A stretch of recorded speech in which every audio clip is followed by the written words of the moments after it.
우리 할렐루야 샬롬하고 저 뒤에서부터 축복해 줍니다. 축복합니다. 할렐루야 샬롬 샬롬 샬롬 샬롬 샬롬 샬롬. 하나님 사랑합니다. 여러분 주 안에서 사랑합니다. 저 나이 때가 좋죠. 치과는 아주 대단하게 지금 애쓴다라고 생각을 하겠지만 우리가 바라볼 때는 참 때가 좋은 때다. 저도 어렸을 때 그걸 이해를 못했어요. 아주 불편하고 불만족스러운 게 너무너무 많은데 너희들 나이가 좋을 때야 이러면은 아니었거든요. 그래 어쩔 수가 없어요. 여러분들 인생은 전쟁입니다. 사사기 7장 말씀이 예전에 제게 감동이 와서요.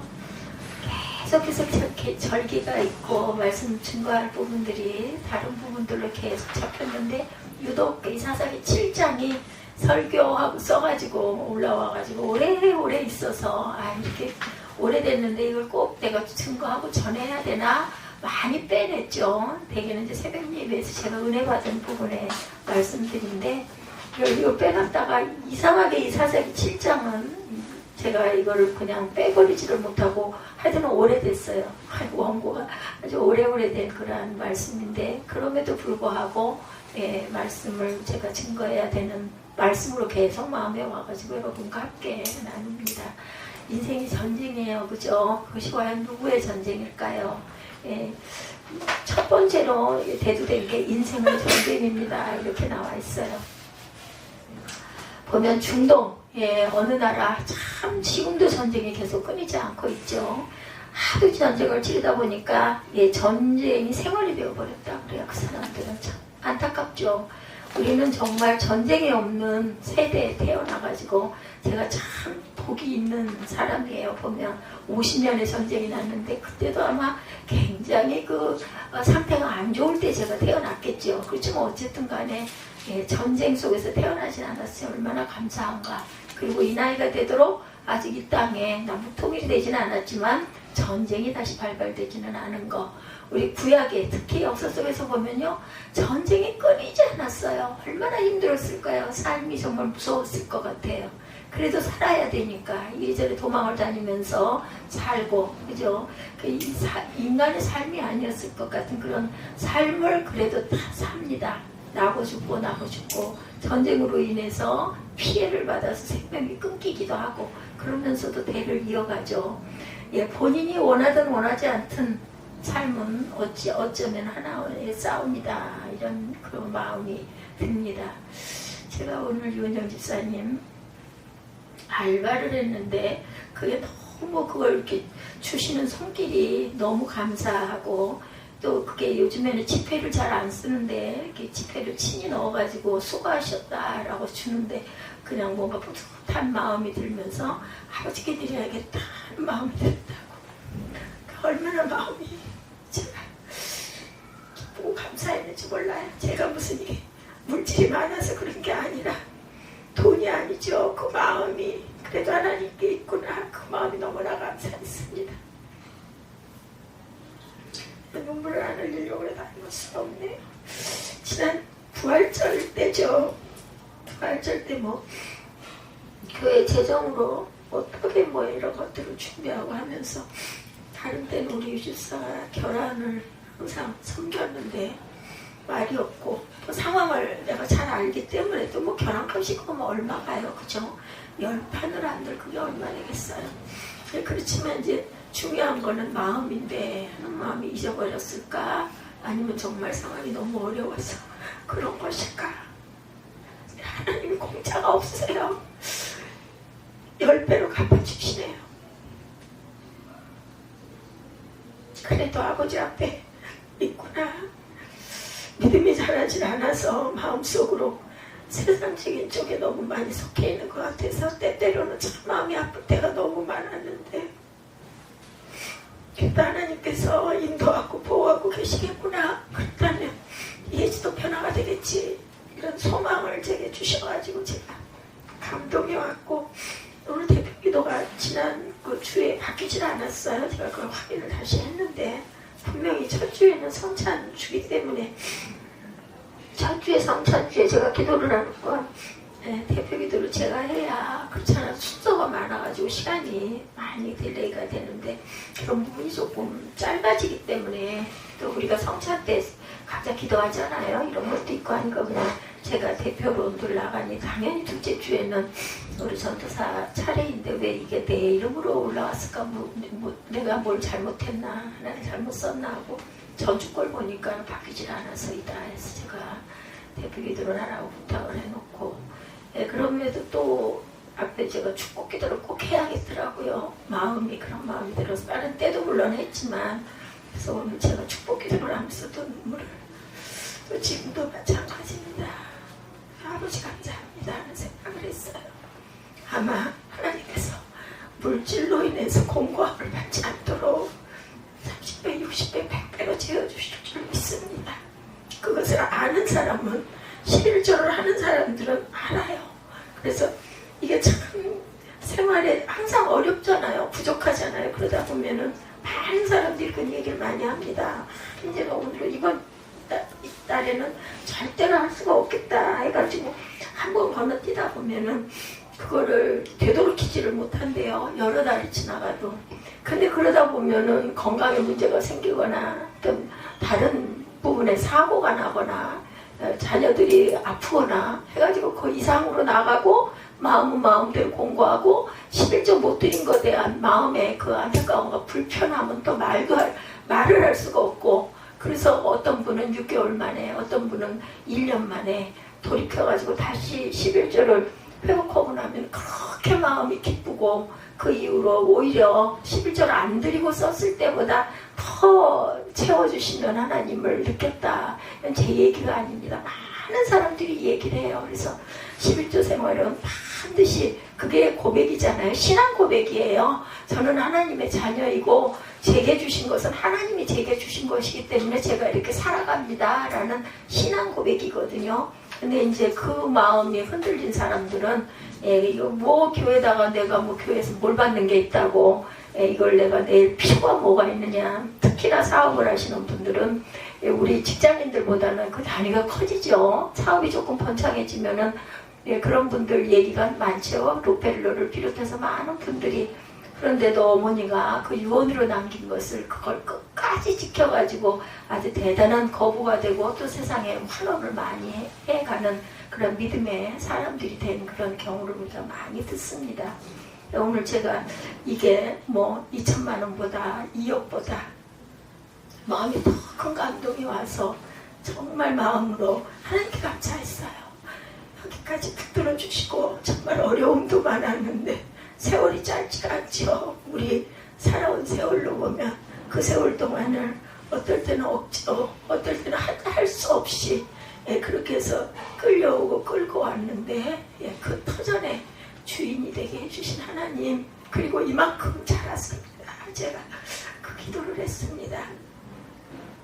우리가 이렇게 인생의 싸움 속에서 항상 내 주변에는 사단과 시름을 하고 가고 있다는 것을 잊지 마시기 바랍니다. 두 번째는 자연과에도 싸움이 있죠. 조금 넓게 보면 기후와 환경과 생로병사 이런 자연과 그 안에서 일어나는 자연재해 등과의 싸움 그리고 우리가 나이가 들어서 늙어가고 노쇠해가고 아니면 내가 원하는 사람은 아무도 없죠. 질병 걸리기를 원하는 사람이 누가 있겠어요.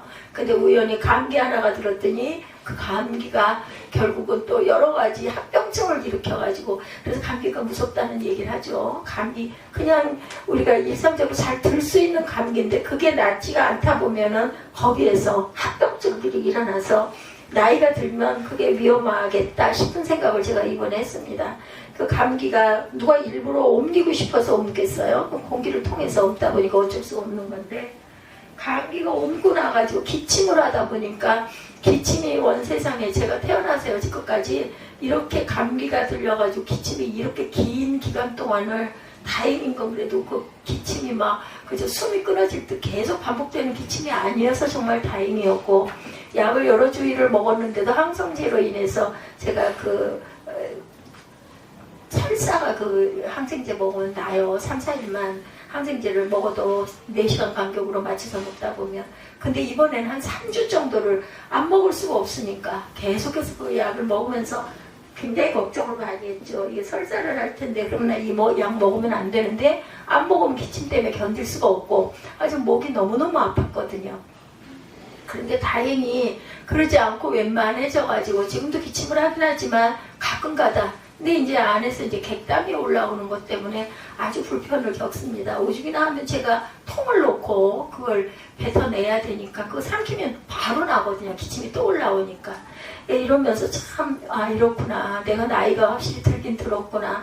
아니 정말 약을 이렇게 먹으면 안 되는데 계속해서 먹어야 되고 거기에다가 방광염 약까지 겹치다 보니 방광염은 못 견뎌요. 한번 아프기 시작하면은. 감기는 뭐 기침이 올라오거나 좀 하는 걸 좀 약을 한두 번 뛸 수도 있는데 방광염 증세가 한번 생겼다 아프기 시작한다 쓰리다 아리다 하고 나면 그건 뭐 다른 게 저는 집중이 안 되기 때문에 그 약을 꼭이나 먹어야 돼서 늘 비치를 하고 약을 먹거든요. 그 약 먹지 감기약 먹지 맨날 먹는 평소에 먹는 약 먹어야 되지. 정말 힘들었어요. 지금도 기침 그 객담은 그대로 올라오고 있는데 참 이게 나이가 들어서 약해지다 보니 어쩔 수 없는 거구나. 세월이 어쩔 수가 없어요. 그죠? 그러다 보니까 주변에서 제 걱정을 많이 해줘서 한편으로는 고맙고 한편으로는 이게 웬일일까 하는 생각도 거꾸로 물음표가 들기도 하고 인간끼리의 싸움이 세 번째예요. 첫 번째 싸움은 인생은 전쟁이다. 내가 원하든 원하지 않든 우리가 살아가는 것 자체가 전쟁이냐. 오죽하면 예수님이 너의 십자가를 지고 내 뒤를 따르라고 했겠어요. 그냥 너 내려놓고 빈 몸으로 나 따라오라 하지 않으셨어요. 내 십자가를 지고 내 뒤를 따라라 이렇게 말씀을 하시죠. 그리고 내 발 앞에 내려놓고 그렇게 하고 쉼을 얻어라 라고 말씀을 하시잖아요. 왜냐하면 우리 인생 자체가 전쟁이기 때문에 네 십자가를 지고 와라. 또한 자연재해로 인한 내가 원든 원하지 않든 생로병사가 따라오고 있고 자연재해로 정말 쓰나미에 밀려서 오전까지 조금 전까지 얘기했던 사람들이 한꺼번에 폭삭 땅이 꺼져가지고 그 빌딩 글이 무너져서 그냥 순식간에 형체도 없이 없어져 버리잖아. 이런 일들이 나도 모르는 내가 원하지 않든 준비도 되어 있지 않은데 이런 일이 일어나는 거 우리한테는 그나마 이렇게 그죠? 지진으로 인해서 땅이 꺼져서 인구가 아니면 한 시가 도가 무너지는 일은 아직까지는 없었어요. 그렇죠? 이제는 지진도 우리가 대비를 해야 된다는 얘기가 있지만 세 번째는 인간끼리의 싸움이 그치질 않죠. 시기심, 욕심, 또한 오해로 인해서 미움으로 인해서 경쟁심 때문에 그렇죠? 서로 다투기도 하고 심하면 살인까지 일어나는 그러한 일들. 넓게 보면 삶 자체가 경쟁이고 또한 싸움이죠. 네 번째는 성도에게는 영적인 싸움이 또한 있습니다. 그렇죠. 영적 전쟁이 반드시 있어요. 제가 이런 부분에서 사단의 침해를 받으면 이걸 제가 잘 못 견디고 못 넘어가는 이거 아닌데 옳지 않은데 아니면 또 하나는 저도 아직은 아주 부족한 사람이다 보니까 제 자존을 상했을 때 이럴 때 이걸 못 견디 두 가지를 제가 못 견딥니다.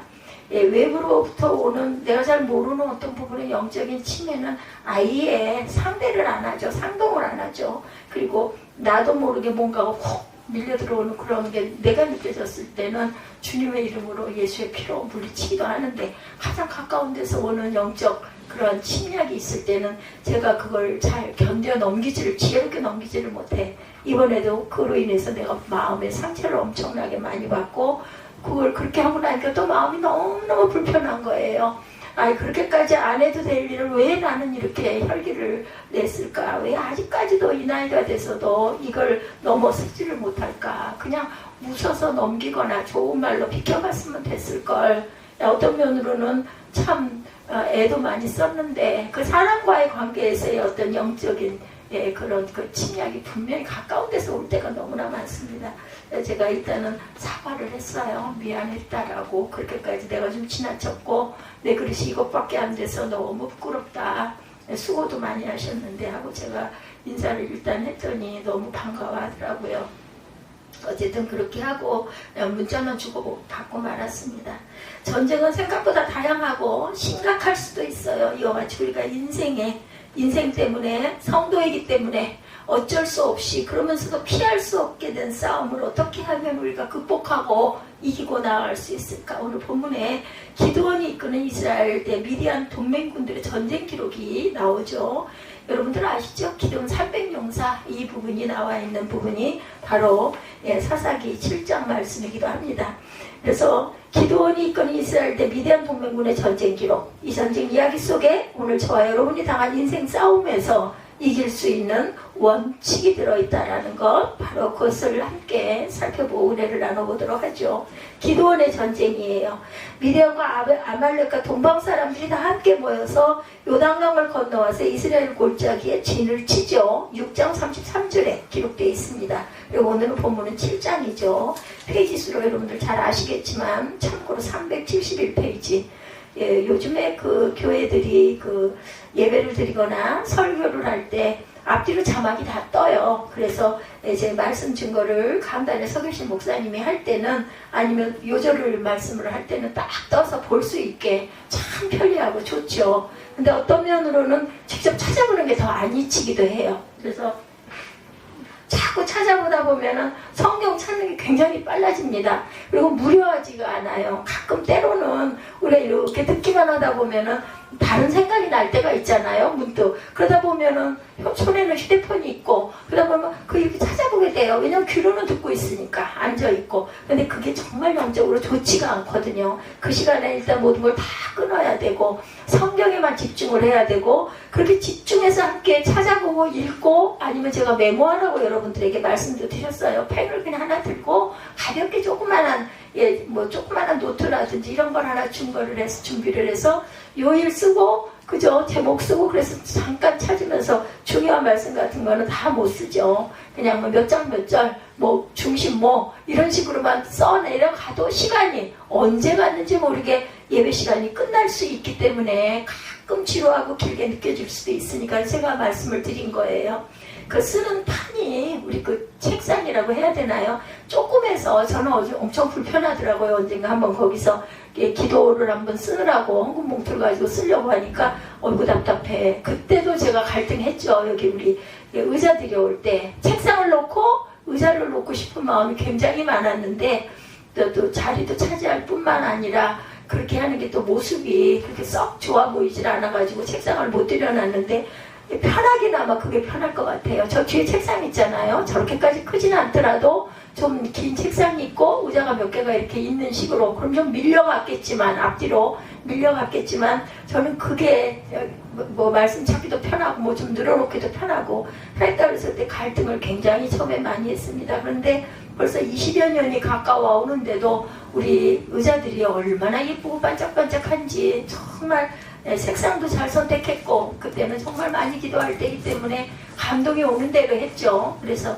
색상이나 말씀이나 이런 것들도 항상 마음에 감동이 오는 대로 놓고 기도하고, 감동의 답이 왔을 때, 마음의 답이 왔을 때 그대로 행했던 그 시절, 너무나 감사한 하나님의 은혜, 정말 하나님께 그냥 뒤에 앞뒤 생각 절대로 안 하고 따라만 갔던 그 때가 있었습니다. 요즘에는 게으르죠. 게으르기가 이를 데가 없어요.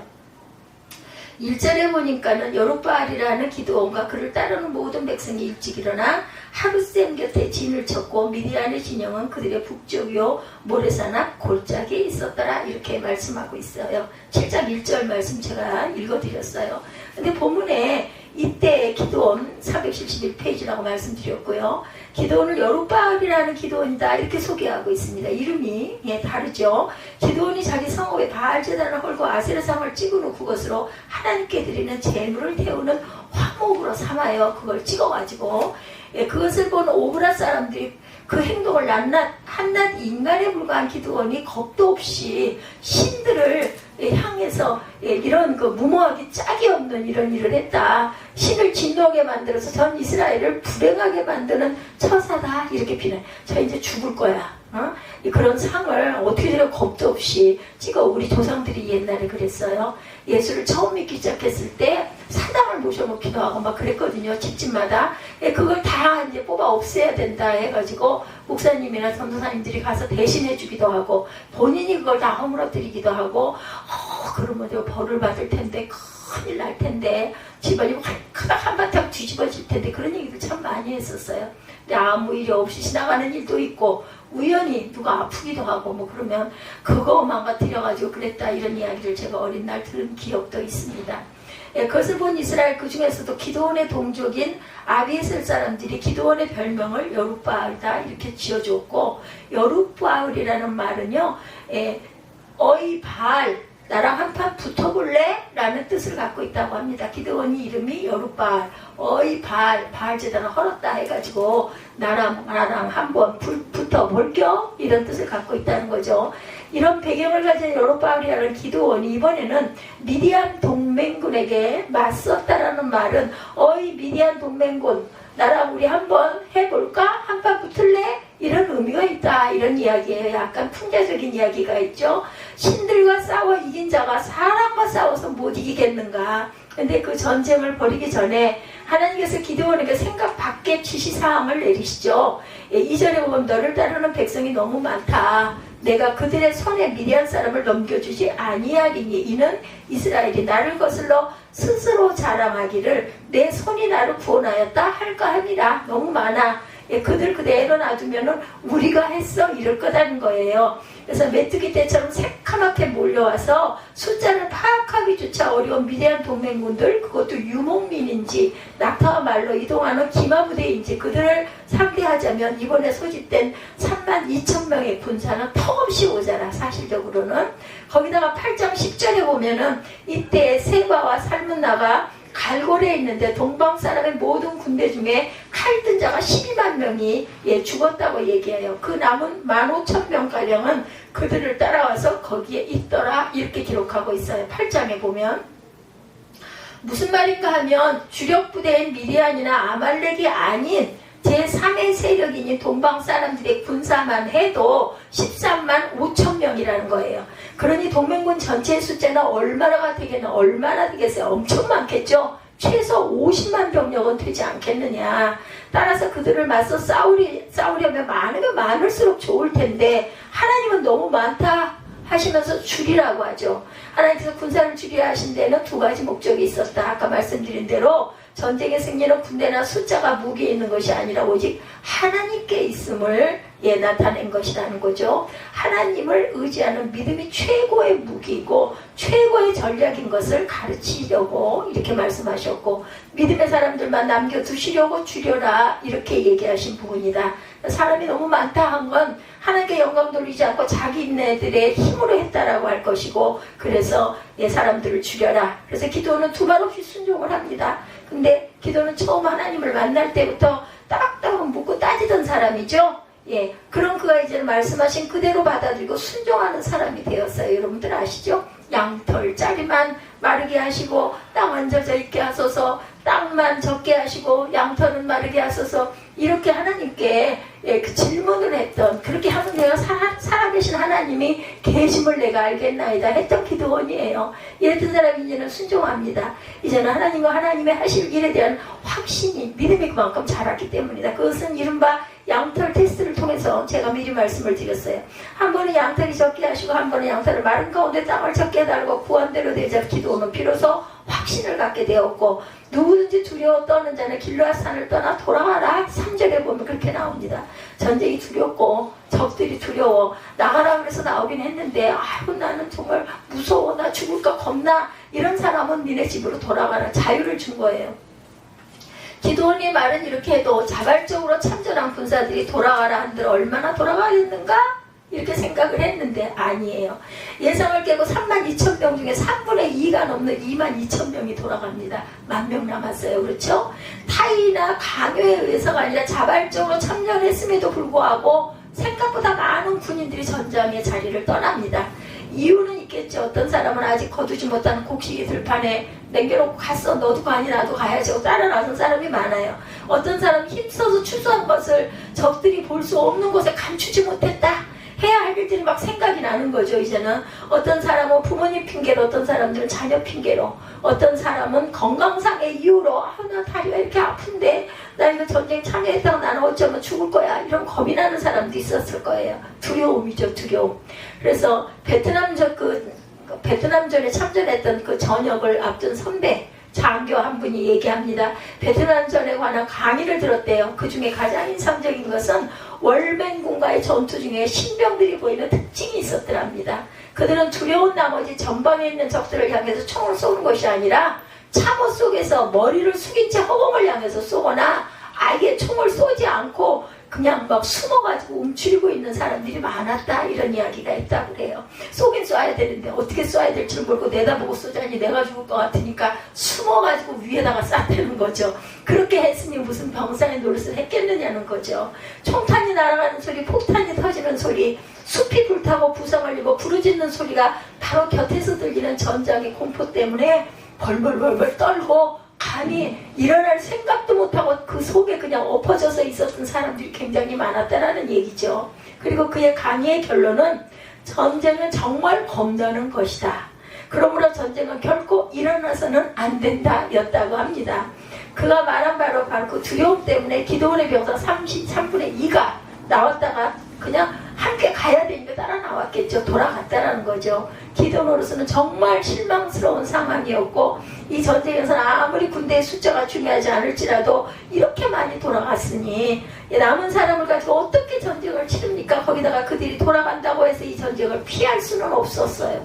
그들 대부분이 전쟁터 인근의 사람들이었고, 만약 전투에서 패배하면 무슨 보복을 당할지 알 수 없는 상황이기도 합니다. 근데 그렇게 22,000명이 돌아가고 남아있는 1만 명에 대해서 하나님 또 뭐라고 말씀하세요? 백성이 아직도 많다. 4절에 보면 그렇게 나와있죠. 4절에 야훼께서 기드온에게 이르시되 백성이 아직도 많으니 그들을 인도하여 물가로 내려가라. 거기서 내가 너를 위하여 그들을 시험하리라. 내가 누구를 가리켜 내게 이르기를 이 사람이 너와 함께 가리라 하면 그는 너와 함께 갈 것이요, 내가 누구를 가리켜 내게 이르기를 이 사람은 너와 함께 가지 말 것이니라 하면 그는 가지 말 것이니라 하신지라. 5절에 이에 백성을 인도하여 물가에 내려가매 야훼께서 기드온에게 이르시되 누구든지 개가 핥는 것 같이 혀로 물을 핥는 자들은 너는 따로 세우고 무릎을 꿇고 마시는 자들도 이와 같이 하라. 나눴어요. 그죠? 손으로 움켜 입에 대고 핥는 자의 수는 300명이요 그 외의 백성은 다 무릎을 꿇고 물을 마신지라. 그 시절에는 물이 너무너무 귀했고 너무 목이 말라 뜨겁기는 얼마나 뜨겁겠어요. 그러니 물가에 내려가니 무슨 물을 핥듯이 어떻게 마셔요. 저 같아도 아마 엎드려가고 벌컥벌컥 먹었을 거예요. 시원해가지고. 예, 그런데 결국은 여러분들 아시죠? 300용사. 그래서 기드온 300용사가 되었다라는 거죠. 예, 그들이 돌아간다고 해서 전쟁이 피할 수는 없어. 대부분이 전쟁터 인근의 사람이고 전투에서 패배하는 그 복수를 어떻게 감당할지 그것도 기가 막힌 이런 때 그렇게 22,000명이 돌아가고 남아있는 1만 명에게 다시 또 줄여야 된다라는 말씀을 하시죠. 하나님의 전쟁이라는 것, 그것을 믿는 자들이 군사로 임하는 것이 아직 효과적이라는 것을 알았기 때문에 아직도 많다는 것은 믿음 없는 사람들이 아직도 많다는 뜻이라는 것을 기드온은 깨달았다는 거죠. 그럴지라도 그 수를 헤아릴 수 없는 동맹군에 비해 32,000명도 모자라는데 남아있는 1만 명 더 많다고 하니까 어찌 난감하지 않았겠는가. 믿으면서도 겁이 왜 안 났겠어요. 그런데 따져 묻기자라는 그 질문장이 기드온은 이번엔 두말 없이 또 순종합니다. 정말 하나님이 사람을 변화시키는 거죠. 그가 순종하자 하나님은 그들을 인도하여 물가로 내려가라. 거기서 내가 너를 위하여 그들을 시험하리라. 이렇게 말씀하시죠. 끝까지 남아서 이 전쟁을 수행할 병사들을 하나님께서 친히 선별하여 고르시겠다. 그래서 1만 명의 군인들을 물가로 내려가게 하고 물을 마시게 했어요. 당시 군인들은 요즘처럼 수통이나 반합을 이런 걸 지참하지 못하던 그때인지라 물을 떠먹는 것이 없어. 손으로 밖에 먹을 수가 없습니다. 하다못해 전투물을 벗어 그것으로 물을 떠서라도 마실 텐데 아무것도 없어요. 그들이 택한 방법은 개가 핥는 것 같이 혀로 물을 핥는 자들과 무릎을 꿇고 마시는 자들 두 가지의 모습이었다. 5절이죠. 첫 번째 개가 핥는 것 같이 혀로 물을 핥는 자들은 물을 마시면서도 주의를 경계하면서 긴장을 놓지 않는 사람들의 통상적인 모습. 지금 자신들이 있는 곳은 전장이고 자신들은 전투 중에 병사라는 사실을 잊지 않는 사람들이다. 두 번째, 무릎을 꿇고 마시는 자들은 아주 가까운 거리에 적들이 진을 치고 있고 적의 척후병들이 자신들을 노리고 있다는 전쟁의 상황을 잊은 자들이다. 이 두 부류의 군사를 지켜보신 하나님은 물을 손으로 움켜 입에 대고 핥는 자를 선택하라 하셨고 숫자는 정확하게 300명이 남았다. 6절이죠. 그의 나머지 9,700명을 돌아와라고 하십니다.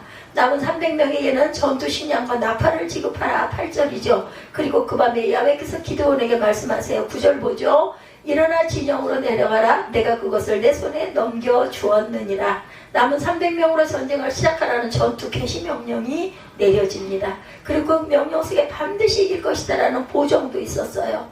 믿고 내려가기만 하는데, 그러나 기드온은 여전히 마음이 불편해요. 두려움 때문이죠. 조금 전 우리는 군사로 모여든 이들이 두려움 때문에 전쟁을 빠져나가는 걸 봤어요. 이번에는 기드온까지 그 두려움에 사로잡힙니다. 저 300명을 데리고 내가 과연 어떻게 이걸 싸워야 돼? 겁이 난 거죠. 이제 여기서부터는 겁이 났어요. 누구보다 체험이 많은 사람인데 막상 전투를 시작하려고 하니까 이제 두려움에 사로잡혀 그 많은 군대를 내가 어떻게 감당할 것이냐. 메트기대 같은 수십만의 적들을 보고 겁을 먹지 않으면 이건 이상한 거죠.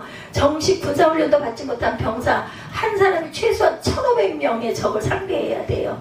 예, 계산을 하면 그렇다는, 우리 세상사가 그렇지 않습니까? 그런데도 우리는 믿음을 가지고 나아가야 된다는 거죠.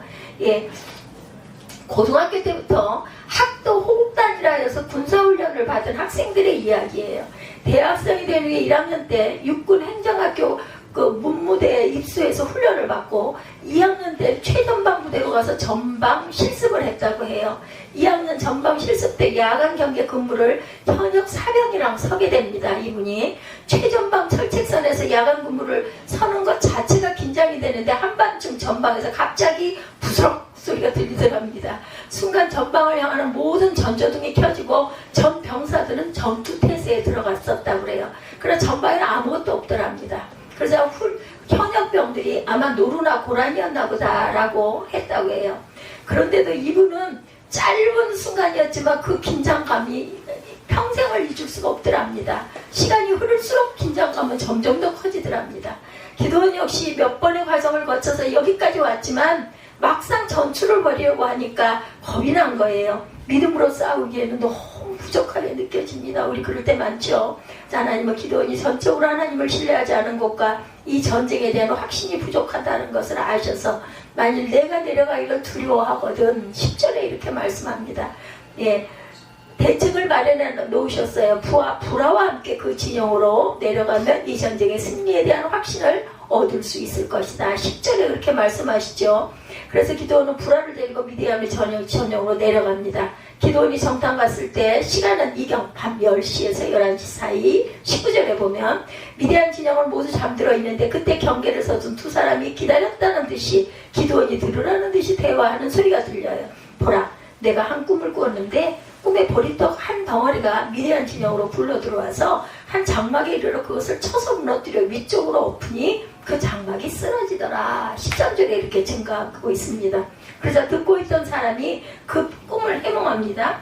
이는 다른 것이 아니야. 이스라엘 사람 요아스의 아들 기드온의 칼이라 하나님이 미디안을 그 묻은 진영 그 손에 넘겨주셨느니라. 13절에 이렇게 증가하고 있어요. 오늘 본문이에요. 하나님은 적들의 입을 통해서 당신께서 기드온에게 하신 말씀과 똑같은 말을 하게 함으로 기드온에게 확신을 심어준 거예요.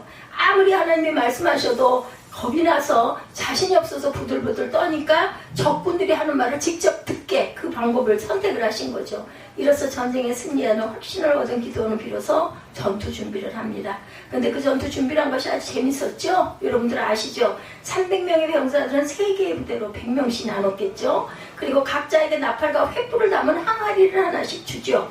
나팔과 횃불을 감춰 적진에 접근하는 것을 숨기기 위한 그것이 전부였어요. 그리고 돌격 앞으로 하여 미디안 진영으로 나아갔고 미디안 진영에 이르자 야훼와 기드온의 칼이라고 외치면서 항아리를 깨뜨린 후 나팔을 붑니다.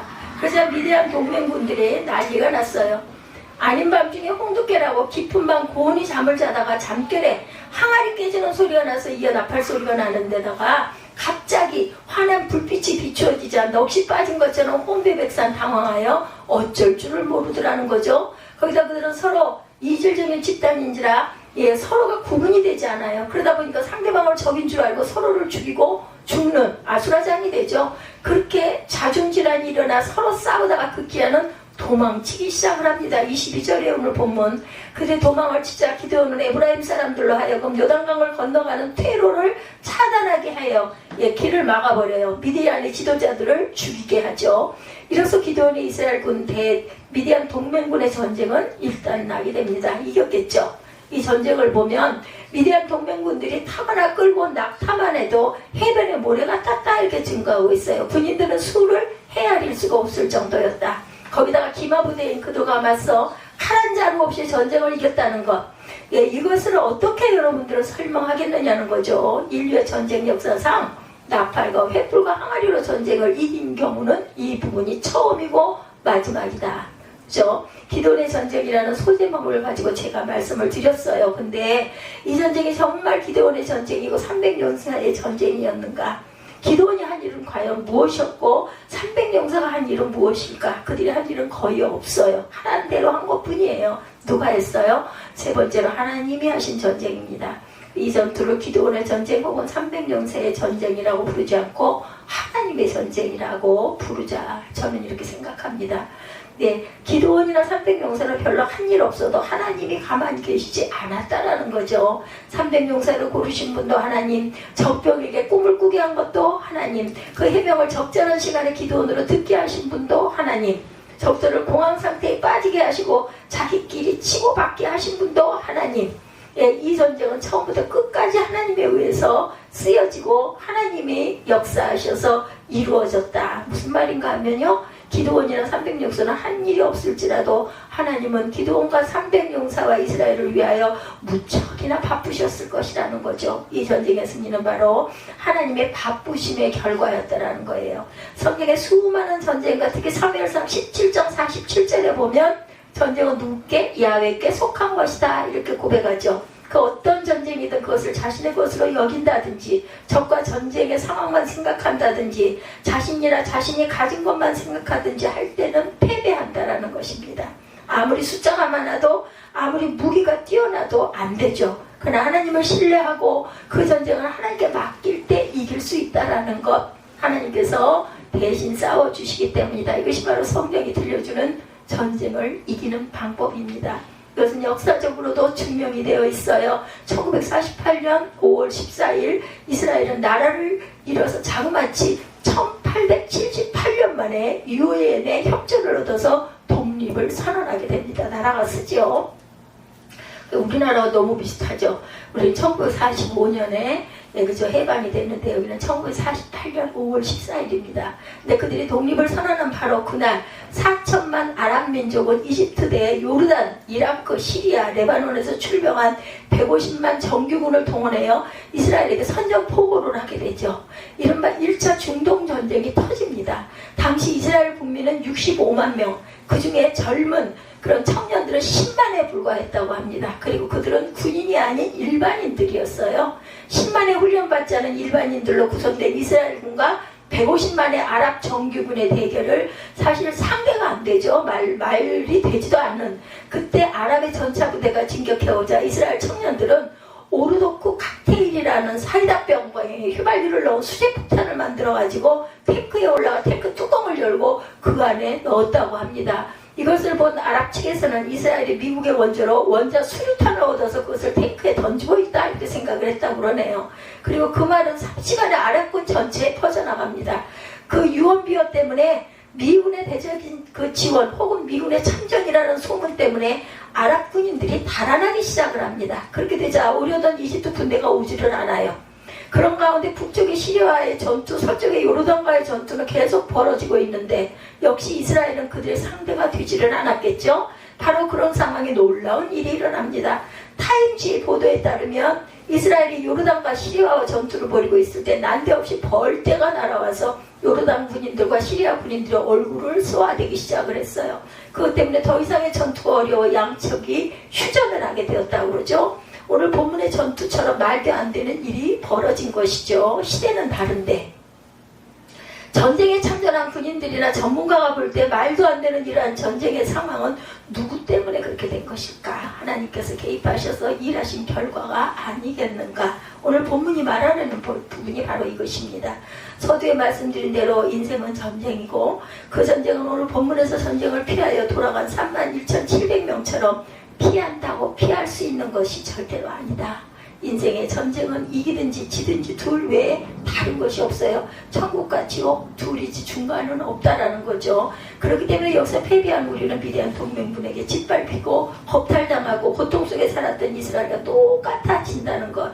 그리 되지 않으려면 이겨야 되겠죠? 어떻게 하면 이길 수 있겠는가? 이기는 방법, 그것은 무엇이었어요? 하나님께 맡기는 거예요. 여러분들 무슨 말씀인지 아시겠죠? 그리고 하나님의 방법을 따르는 것입니다. 그것은 어디에 있어요? 성경에 있습니다. 그럴 때 하나님께서 이기게 하실 것이다. 두려워하지 말라, 놀라지 말라, 겁내지 말라, 내가 너와 함께함이라. 절대로 잊지 마시기 바랍니다. 어렵고 복잡한 성경 말씀 많이 알지 않아도 괜찮으세요.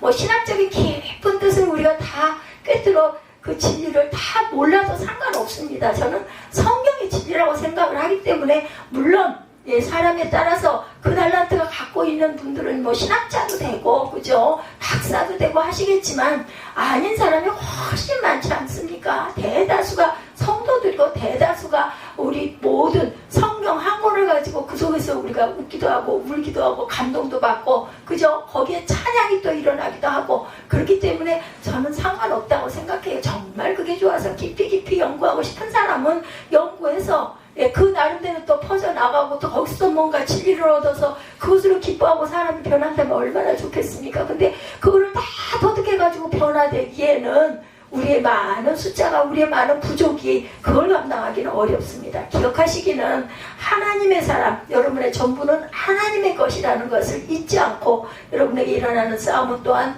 하나님의 것이다. 그러므로 여러분에게 있는 그 다양한 싸움을 하나님께서 싸워주실 것이라는 믿음을 가지시라는 것. 겁내지 말고 두려워하지 말고 일단 놀라기 시작하면 겁이 나기 시작하고 겁이 나기 시작하면 두려워지기 시작하고 두려워지게 되면 도망가고 싶고 숨고 싶고 이 부분을 우리가 비고 담대해야 된다는 거죠. 기도원처럼 의심하고 불신하고 망설이고 주저하지 말고 더욱 하나님을 신뢰하며 하나님의 방법대로 싸워내는 저와 여러분이 되시기 바랍니다. 그래도 기도원은 하나님께서 끝까지 포기하지 않고 붙들고 계속해서 보여주시고 알려주시죠. 예, 어때요? 예수님이 부활하신 거. 나는 옆구리에 손을 넣어보지 않고는 창자국을 만져보지 않고 난 믿을 수 없어 했던 도마처럼 그래도 하나님께서는 그 도마까지도 오셔가지고 직접 보여주시고 손을 넣게 해보셔서 결국 나의 하나님이십니다 라는 고백을 얻어내지 않습니까? 어떤 싸움 방법에서도 이길 수 있다는 것, 인생의 모든 싸움을